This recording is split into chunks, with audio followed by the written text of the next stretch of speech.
अस्सलाम वालेकुम नाज़रीन, जियो न्यूज़ पर आप देख रहे हैं आपस की बात और मैं हूं मुनीब फारूक। नाज़रीन मेरे साथ मौजूद है नरीम सेठी साहब।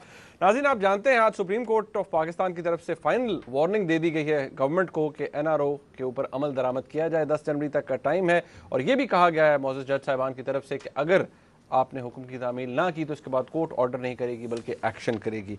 इस पे अब हम देखेंगे ये कि क्या मुमकिनात क्या हैं और गवर्नमेंट का क्या लाइकली रिस्पॉन्स क्या होगा और क्या डायलेक्ट्री टैक्टिक्स जो पहले इस्तेमाल की गई हैं वही इस्तेमाल की जाएंगी। इसके अलावा नाज़रीन कल नवाज शरीफ साहब का एक बयान हमने चलाया था कि उन्होंने मिलिट्री कोर्ट्स की बात की थी।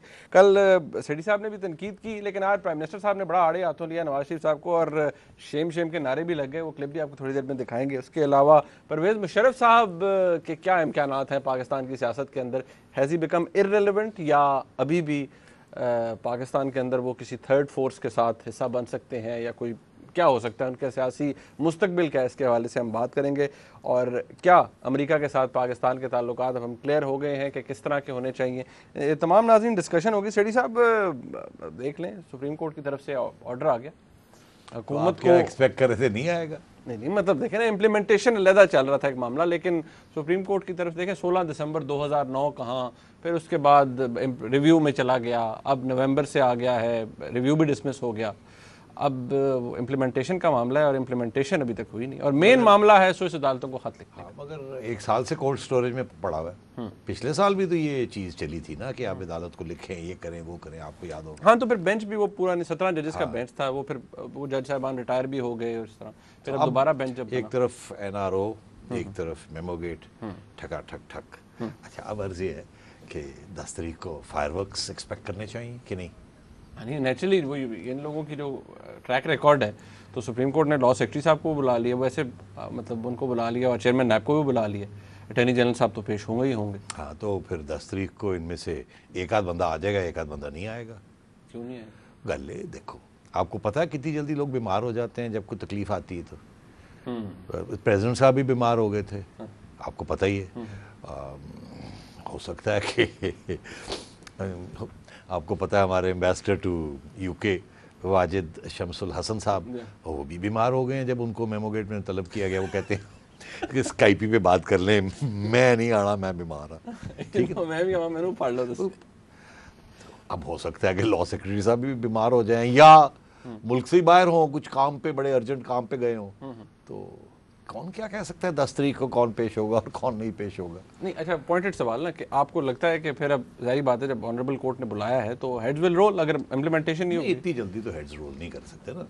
अब अगर वो बीमार है या एक बंदा बाहर है तो मौका तो देना पड़ेगा ना उनको कि अच्छा चलें फिर आज नहीं तो कल आइए आप। अच्छा, तो एक तो ये है, एक डिलेइंग टैक्टिक है, स्ट्रेट फॉरवर्ड हुकूमत की, मगर ड्यू प्रोसेस में इसको करना पड़ता है। हाँ, हमें पता है अदालतों में डिलेइंग टैक्टिक्स होते हैं, हम चीखें मारते रह जाते हैं, मगर उसका ये मतलब तो नहीं कि अदालत हमारी बात नोट करके और कहे जी delaying tactics are not allowed. वो तो फिर ये हर एक का ये हक होता है to appear and to create difficulties for the opponents. ये तो part of our legal process है। बिल्कुल। तो आपको नहीं पता कि यहाँ साल साल एक एक अदालत में आपको आवाज़ें पड़ती रहती हैं, दूसरा बंदा नहीं आता और वो जज कहता है सॉरी, महीने के बाद आए क्योंकि वो दूसरा बंदा नहीं आ सका। तो उस वक्त तो ये इश्यूज़ नहीं बनते। तो यहाँ भी ये है कि वो तो एक तो ये हर्डल क्रिएट करेगी गवर्नमेंट की तरफ से हमेशा हर स्टेज पे इस इश्यूज़ इस किस्म के इश्यूज़ के ऊपर जहाँ यहाँ से कोई पकड़ने जाता है तो गवर्नमेंट डिले करती है, फिर इधर उधर भाग जाती है। तो एक तो ये हो जाएगा कि मेरा ख्याल है लॉ सेक्रेटरी साहब जो है ना वो शायद मुल्क में ही ना हो। अच्छा, और मेरा ख्याल है वो शायद चले ही गए हैं इन एंटिसिपेशन। तो पता नहीं क्या कोई काम है इंपॉर्टेंट, कोई शादी होगी कहीं वहाँ, तो खैर वो नहीं आएंगे। तो ये स्टेज क्या है? स्टेज ये है कि पहले ये इनको भुगतना पड़ेगा, ये आएंगे, इनको जब भी आएंगे फर्स्ट ऑफिसर, सेकंड ऑफिसर, उसके बाद फिर लॉ मिनिस्टर, फिर शायद कैबिनेट सेक्रेटरी, फिर शायद प्रिंसिपल सेक्रेटरी। तो तो क्लोजली आहिस्ता सुप्रीम कोर्ट हर हर्डल क्रॉस करके सबको ठाप लगा के कोई आप भी नहीं अमल दरामद कर रहे, आप भी नहीं कर रहे, अच्छा ठहर जाए, अभी आपको सीधा करते हैं कंटेम्प्ट में, मगर अभी नहीं कर नहीं रहे हैं। एक एक करके वो आगे जाएंगे until they get to the prime minister. और हो सकता है रास्ते में अगर सुप्रीम कोर्ट फैसला करता है कि बहुत ही ऑब्स्ट्रक्शन हो रही है तो हो सकता है वो सजा भी दे दे, till the rising of the court, till फलाना 2 दिन की सजा। तो क्या अब जो रास्ते में लोग खड़े हैं वो कितने लॉयल हैं टू द प्राइम मिनिस्टर और टू द प्रेसिडेंट? तो ये देखना है। और आपने देखा उन्होंने लॉ सेक्रेटरी भी अपना बंदा लगाया हुआ है, लॉ मिनिस्टर भी बड़ा तकड़ा है, तैयार है इस किस्म के काम के लिए। और फिर एक प्रेसिडेंस भी तो है ना। आपको याद होगा कि former head of I think it was FIA Sheikh Riaz साहब जी, अहमद राशिद एडिशनल डायरेक्टर थे ना, एडिशनल डायरेक्टर थे, तो उनको भी सज़ा हुई थी। तो फिर प्रेसिडेंट ने उनकी पार्डन किया था। मेरा ख्याल है पार्डन नहीं था वो, उन्होंने उनकी जो सजा, एक तो सजा जब हुई थी तो वो सजा जो चल रही थी और उसमें कुछ छुट्टियां हाँ, वो कुछ ऐसे एग्जैक्टली वो लीगल टर्म्स कर एग्जैक्टली उनके 100 और पता नहीं 60 दिन की वो खत्म कंडोन कर दी प्रेसिडेंट साहब ने, तो वो जेल नहीं गए। तो मतलब है कि पावर्स तो प्राइम मिनिस्टर और प्रेसिडेंट के पास एग्जीक्यूटिव है ना। तो as long as the bureaucracy and the police is supporting the government in power और बगावत नहीं होती, तो उस वक्त तक एक हद तक की जुडिशल ऑर्गन्स जा सकते हैं। इस बात के क्या कितने चांसेस हैं कि क्या पता प्राइम मिनिस्टर साहब कोई ओंगा बोंगा सा खत लिखते? आई थिंक शायद वो स्टेज अगर आई तो फिर वो ये भी कर सकते हैं कि जी ठीक है, फाइनल स्टेज पे अगर प्राइम मिनिस्टर तलब हो जाते हैं। आपको याद है कि सज्जाद अली शाह साहब जब चीफ जस्टिस थे 1998 में गालबन, और नवाज शरीफ साहब के साथ लड़ाई झगड़े चल रहे थे और कंटेम्प्ट में नवाज शरीफ साहब को chief justice of supreme court ने तलब कर लिया था। नवाज शरीफ साहब को जिस दिन तलब किया उससे एक रात पहले मियां साहब ने कानून ही बदल दिया था। 2/3 मेजॉरिटी थी, मैंडेट था। That's what you call politics of हाँ, convenience. उन्होंने कहा जी कानून ही चेंज कर देते। अब मैं क्या कहूँ मतलब और गन्ने चुपो। तो यहाँ जो प्राइम मिनिस्टर्स और एग्जीक्यूटिव और पार्लियामेंट्स करती हैं टू थॉट the course of justice, you know how these politicians are. अच्छा ना सेठ साहब, एक ब्रेक ले लेते हैं। नाज़रीन, ब्रेक है, ब्रेक के बाद ये डिस्कशन जो है इधर आगे बढ़ेगी कि क्या क्या हो सकता है और किस तरह की टैक्टिक्स गवर्नमेंट इस्तेमाल करेगी। नवाज शरीफ साहब की बात भी हमने की, आज उनको बड़ा रगड़ा लगा नेशनल असेंबली में, देखते हैं क्या है। एक ब्रेक के बाद हमारे साथ रहिएगा।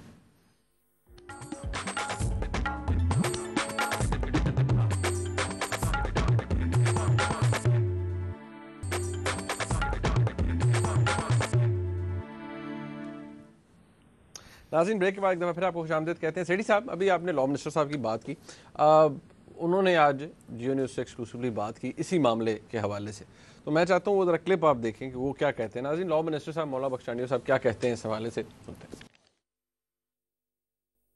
सुप्रीम कोर्ट ऐसा कोई फैसला मेरे ख्याल में नहीं देंगी, और चीफ साहब जहाँ दीदा शख्सियत है, वो जहाँ रिमार्क्स देते हैं तो लोग डर जाते हैं और लीड बना लेते हैं, वहाँ वो ये भी देते हैं कि ऐसी किसी भी चीज़ की कोर्ट इजाज़त नहीं देगी, न अदालत उसकी सपोर्ट करेगी जो गैर आइनी हो। तो मैं उनसे अच्छी ही तवक्को रखूँ, मैं क्यों उन पर शक शुबे की गुंजाइश करूँ। उम्मीदों पे ये दुनिया वाबस्ता है, तो उम्मीद है उनकी, मेरा ख्याल है उनको थोड़ा झटका तो मिलेगा। अच्छा, नहीं, लॉ मिनिस्टर साहब को इस बेंच को तो वैसे भी जैसे आसिफ सईद खोसा साहब कर रहे हैं ना हेड, जी हाँ, चीफ जस्टिस साहब नहीं है। I know but nonetheless this bench will be tough on the government, obviously implementation नहीं हो रही। अच्छा, बहुत हो गया यार।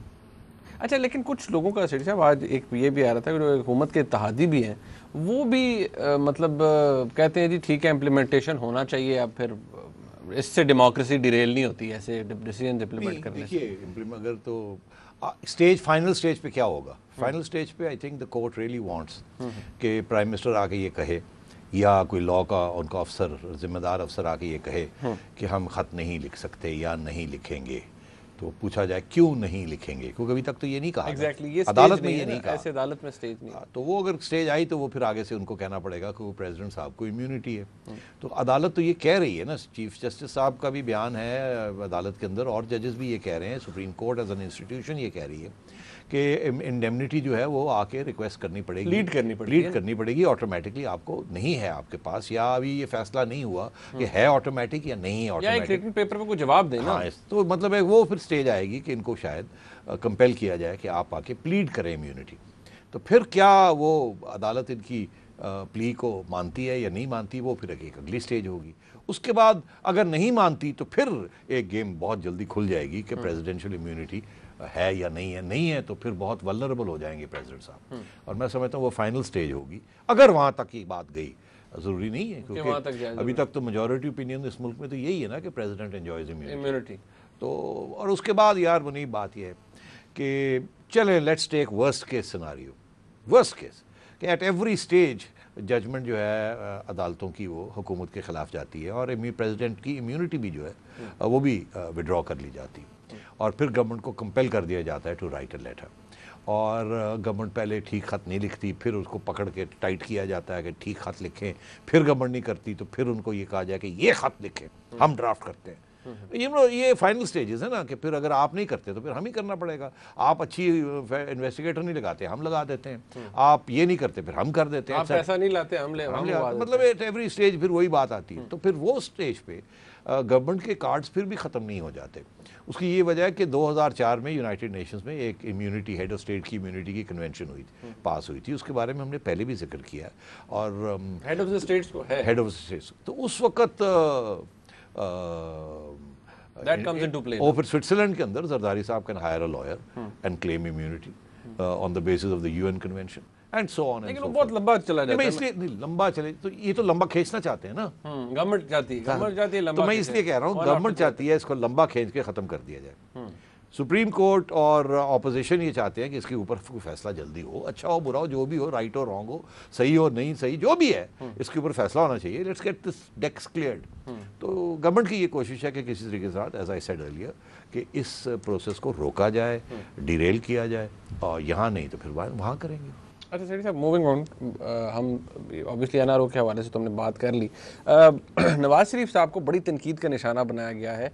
हैदराबाद रिजवी साहब डिप्टी पार्लियामेंट्री लीडर हैं एमक्यूएम के, उन्होंने भी बड़ी तनकीद की है मियाँ साहब के ऊपर और अच्छे खासे लत्ते लिए हैं। प्राइम मिनिस्टर साहब ने क्या कहा, लेकिन आपने कल मियाँ साहब को टफ लाइन दी थी मियाँ साहब के ऊपर। तो नाज़रीन ज़रा सेठी साहब ने कल रात को क्या कहा था, फिर प्राइम मिनिस्टर साहब ने कहा, तो पूछते हैं सेठी साहब से ये कोई मिली जुली बात है? ये सेठी साहब ने कल रात को क्या कहा, ये जरा देखते हैं। ये भी जो बात कर रहे हैं ये कराची वालों को उनको पसंद आती है ना बात लॉ एंड ऑर्डर की, और हर चीज़ अगर आप फौज के हवाले कर देंगे तो फिर हुकूमत भी किसी स्टेज पे हवाले कर दे, जब आप नहीं देंगे तो वो ले लेंगे आपसे। तो ये एक बुरा प्रेसिडेंस है। ये शॉर्ट टर्म मेजर्स नहीं करने चाहिए। अपनी नाअहली, अपनी नाकामी ये फ़ौज के कंधों पे नहीं डालनी चाहिए कि जी फ़ौज को कराची में भेज दिया जाए। मियाँ साहब ने भी भेजा था, बेनज़ीर ने भी भेजा था 90s में, और फिर मोहतरमा को एहसास हुआ था, जनरल वहीद ने कहा था उस वक्त जो आर्मी चीफ थे कि ये बुरी बात है, आप रेंजर्स से काम करें, पुलिस से करें, हम नहीं करेंगे। बड़ा अच्छा फैसला था।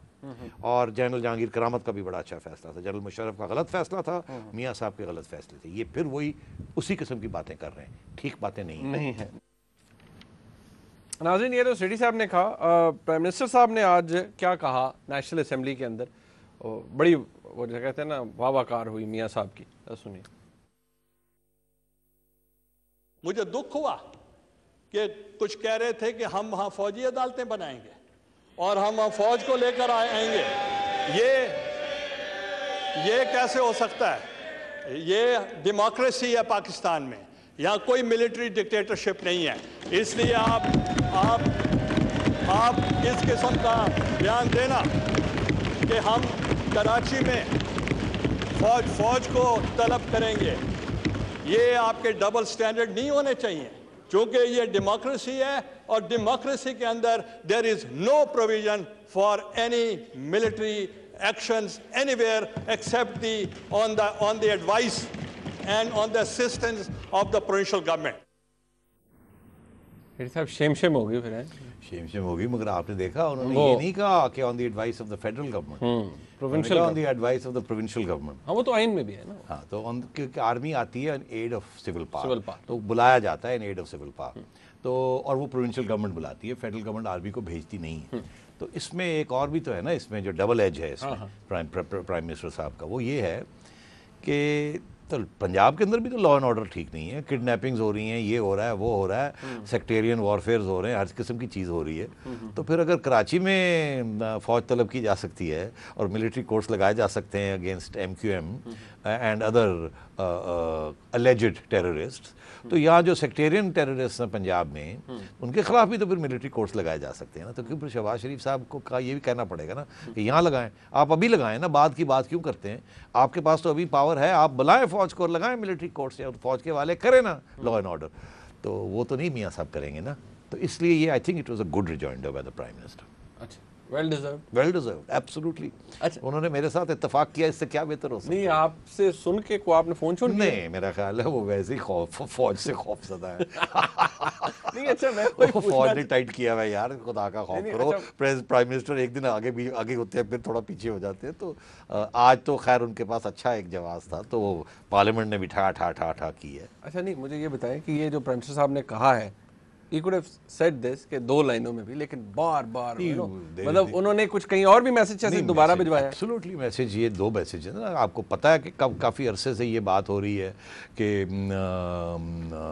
फौज इज़ अनहैप्पी। अब ये मेमो गेट के ऊपर फौज ने सारा कुछ ये किया ना, फौज की क़यादत ने। ये मेमो गेट जो है ये फौज ने सारा कुछ किया, रियलिटी मानते हैं। अरे वो कहते हैं रियलिटी है, और वो पुश कर रहे हैं इसके ऊपर। हकानी साहब का पासपोर्ट भी वो ले गए हैं, और हकानी साहब छुप के प्राइम मिनिस्टर हाउस बैठे हुए, डर लगा हुआ है ये ना हो कि फौज पकड़ के ले जाए और कुछ और ही ना कर दे, किसी और कानून के तहत ही ना कुछ शुरू कर दे कार्रवाई, एटसेट्रा एटसेट्रा। इसलिए तो ये कहना बड़ा ज़रूरी था कि parliament will not accept any army action except that the provincial government has asked for। और इशारा ये था कि पहले आप अपने घर से शुरू करें। तो इसलिए मेरा ख्याल है it was a good statement, need of the hour, अच्छा हुआ। अच्छा सर साहब, यहाँ ब्रेक लेते हैं। नाज़रीन, ब्रेक के बाद जब वापस आएंगे तो कोशिश करेंगे कि आज आपकी कॉल्स हम जल्दी ले सकें। आप नंबर डायल करना शुरू कर दीजिए, और शायद कुछ अहम सवालात हैं वो भी सेठी साहब से सामने उठाएंगे। हम हमारे साथ रहिएगा।